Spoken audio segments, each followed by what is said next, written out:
Hey guys, my name is Valerie and I'm an English and Mandarin teacher. So if you're interested in learning English or Chinese, please follow me on Instagram. I've got a teaching blog. 如果你希望提高你的汉语或者英语水平，请关注我。So many people were asking me, how did you master Chinese? How did you improve your speaking skills? How did you do that?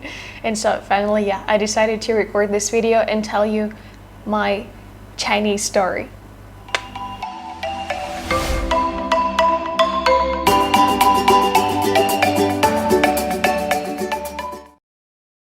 So that was 2014.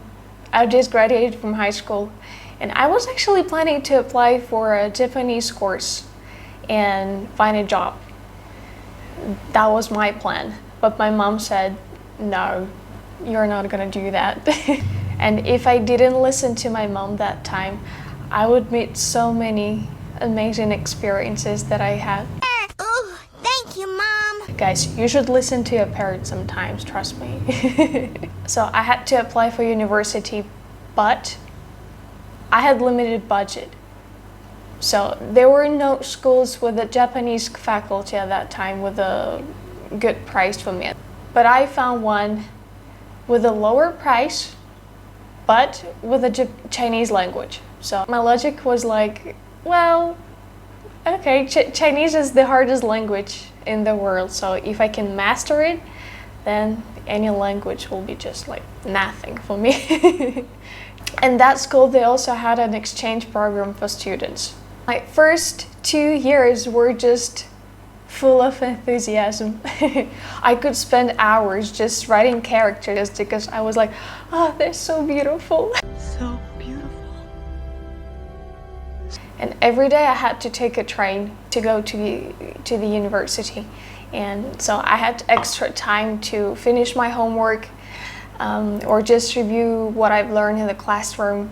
And I was doing the same thing at work. You know, like every time I had a break, I could just grab my notebook and write characters. All of my coworkers were looking at me like, is she a freak?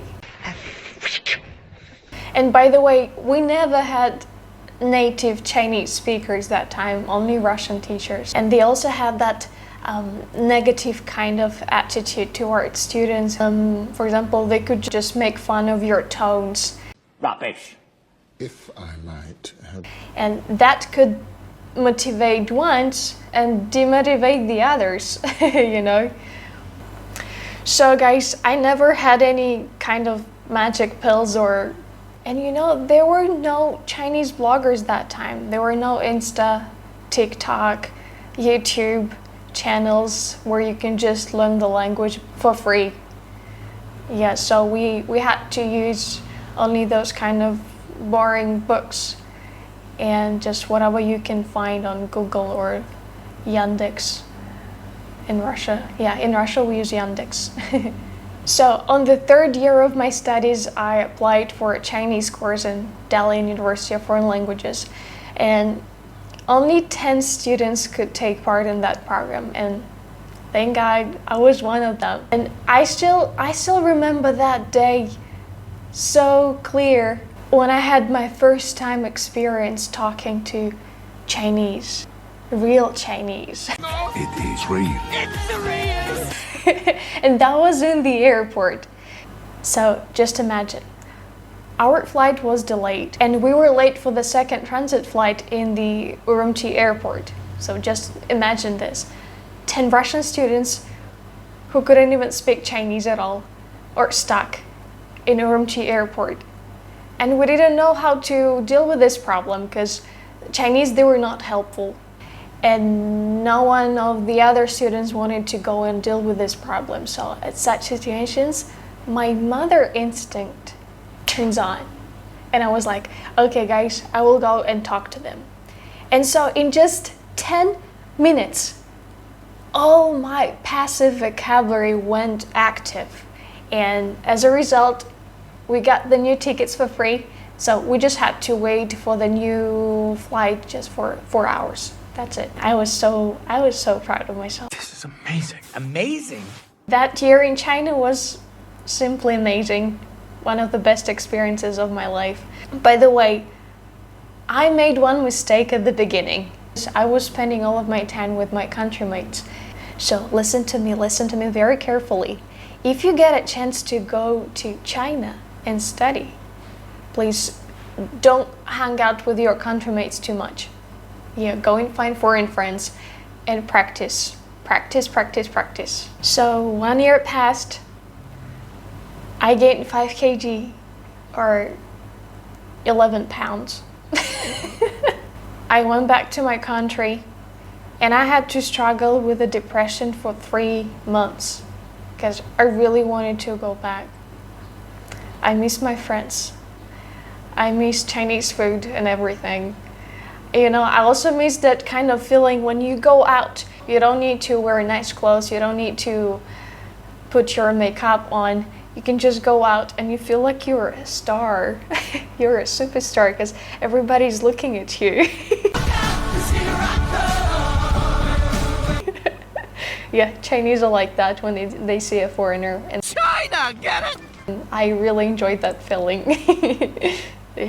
So yeah, I had to struggle with depression for 3 months. That's how I came up with a new idea. So please keep watching, I will tell you later, okay? For making that idea come true, I needed $3,000. And that's a lot of money for a Russian girl. Wow, that's a lot of money. I was thinking, how can I save $3,000 in half a year? Then I started doing translations. Yeah, after learning Chinese for 3 years, I started doing translations and interpreting jobs.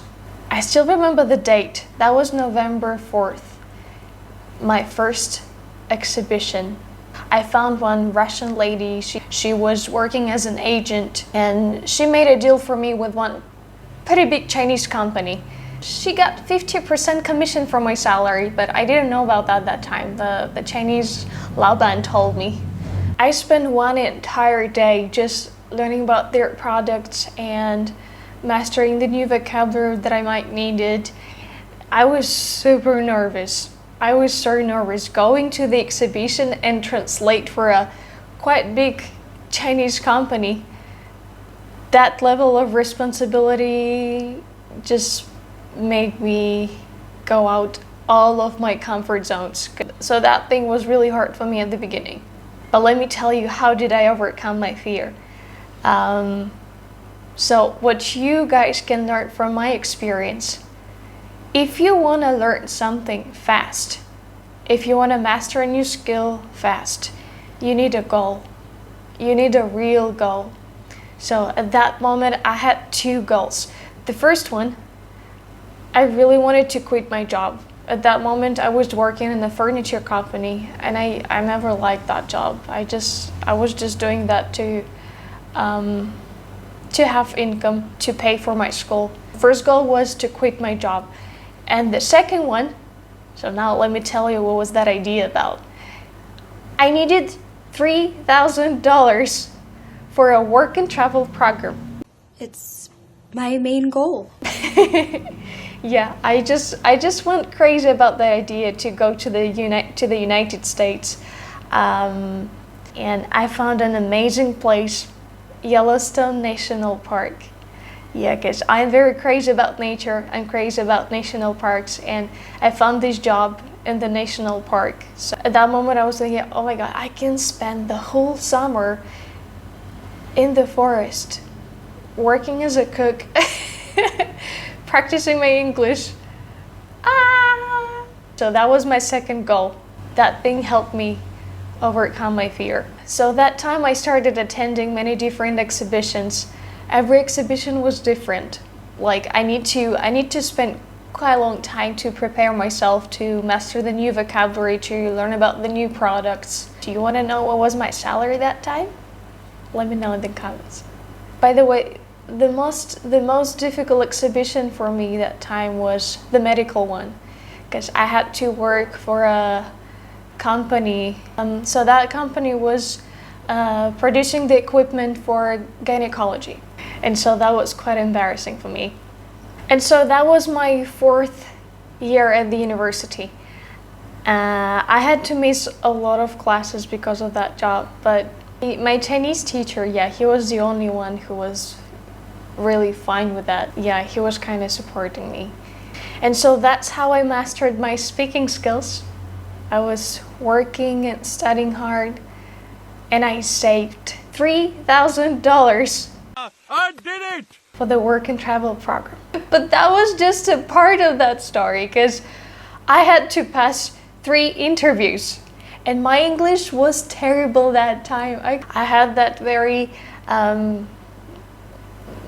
bad Russian accent. Good afternoon. But I had to do something, because I really wanted to go to Yellowstone. I want to go to Yellowstone.